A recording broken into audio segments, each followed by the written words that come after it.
इस समय एक बड़ी खबर की बात करेंगे जो रायपुर से आ रही है। यहाँ पर छत्तीसगढ़ विधानसभा की कार्यवाही अनिश्चित काल के लिए स्थगित कर दी गई है।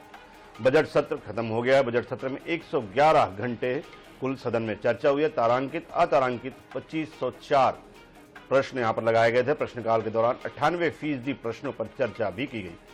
सदस्यों ने प्रश्नकाल के दौरान बढ़ चढ़कर हिस्सा लिया। तो आपको बता दें 24 मार्च तक विधानसभा के बजट सत्र की जो अवधि है वो नियत की गई थी, लेकिन तमाम चर्चाओं के बाद और उसके बाद बजट पर तमाम चर्चाओं के बाद आज बजट सत्र को अनिश्चितकालीन के लिए स्थगित कर दिया गया। हालांकि 24 मार्च को राष्ट्रपति द्रौपदी मुर्मू का एक विशेष कार्यक्रम यहाँ पर विधानसभा में रखा गया। विशेष सहयोगी हमारे विशेष संवाददाता गौरव शर्मा हमारे साथ में। गौरव, 24 की बजाय आज 21 को ही खत्म कर दी गई विधानसभा। छत्तीसगढ़ विधानसभा की कार्रवाई जो है वो 21 मार्च तक की थी। 24 मार्च को विशेष सत्र का आयोजन किया गया जिसे राष्ट्रपति द्रौपदी मुर्मू संबोधित करेंगी। सभी विधायकों से स्पीकर डॉक्टर रमन सिंह ने उपस्थित होने की अपील की। उन्होंने कहा है कि सभी राष्ट्रपति के तय कार्यक्रम में शामिल हों और राष्ट्रपति का जो प्रबोधन है उसका वे लाभ ले। तो इस तरह से छत्तीसगढ़ विधानसभा के जो 17 दिनों की कार्रवाई रही वो बेहद खास रही। कई मायनों में कई जो महत्वपूर्ण विषय है वो सदन के पटल पर आए। भारतमाला प्रोजेक्ट की बात हो या पुलिस भर्ती की, इसमें सीबीआई जांच की मांग भी की गई। कई महत्वपूर्ण विषयों पर जांच की घोषणा भी मंत्रियों की ओर से की गई।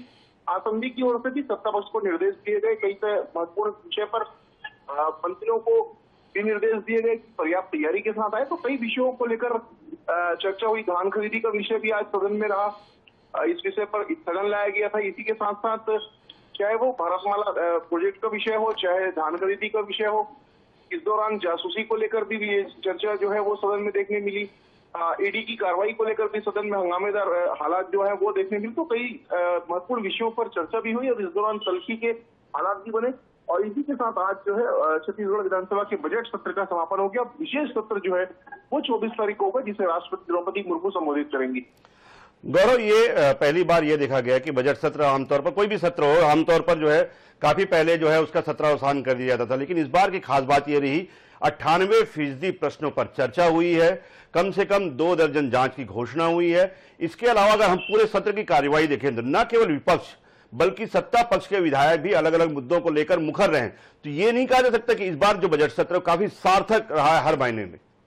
निश्चित रूप से बजट सत्र जो है वो कई मायनों में सार्थक रहा और इस लिहाज से भी बेहद महत्वपूर्ण रहा कि सत्ता पक्ष के सदस्य ही जो है वो ज्यादा मुखर नजर आए। इस पूरे सत्र में विभिन्न मसले ऐसे हैं, चाहे वो स्मार्ट सिटी का विषय हो, चाहे जमीनों की आवंटन का विषय हो। अजय चंद्राकर, धर्मलाल कौशिक, धर्मजीत सिंह, कई जो विपक्ष के सदस्य हैं वो मंत्रियों को ही घेरते हुए नजर आए, उनसे तल्ख अंदाज में सवाल करते नजर आए।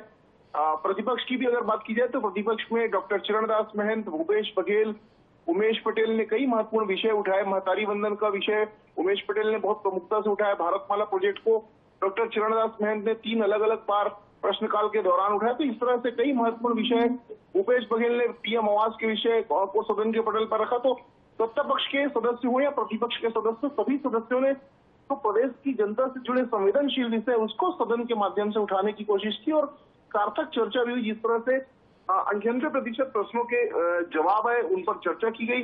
साथ ही साथ अगर ध्यानाकर्षण की बात की जाए तो ध्यानाकर्षण भी 562 विषय पर सूचना प्राप्त हुई थी, जिसमें से 75 ध्यानाकर्षण को सिर्फ आज ही स्वीकार किया गया था। इसके अलावा 17 दिनों की कार्रवाई में कई महत्वपूर्ण विषय जो है वो ध्यानाकर्षण के माध्यम से भी चर्चा। बजट सत्र का सत्रावसान हो गया। गौरव शर्मा बता रहे हैं कि इस बार जिस तरह से सत्र पूरी कार्रवाई चली और खासतौर पर विशेष बातें देखिए कि 100% प्रश्नों में 98% प्रश्नों पर चर्चा हुई है। सदस्यों ने बढ़ चढ़कर हिस्सा लिया है और बड़े मुद्दे, चाहे भारतमाला प्रोजेक्ट की बात हो, चाहे धान खरीदी का मुद्दा हो, चाहे वो दवाई खरीदी में गड़बड़ी का मामला हो, चाहे जमीनों के आवंटन का मामला हो, ऐसे कई बड़े मुद्दे, महतारी वंदन का मामला हो, ऐसे कई बड़े मुद्दे चर्चा में भी है। और कई मामले ऐसे हैं जिसमें भारतमाला जैसे कई मामलों में ईओडब्ल्यू में जांच, अलग अलग मामलों में जांच की घोषणा भी हुई। तो काफी मामलों में ये सत्र सार्थक कहा जा सकता है। शुक्रिया गौरव पूरी जानकारी के लिए हमारे साथ जुड़ने के लिए।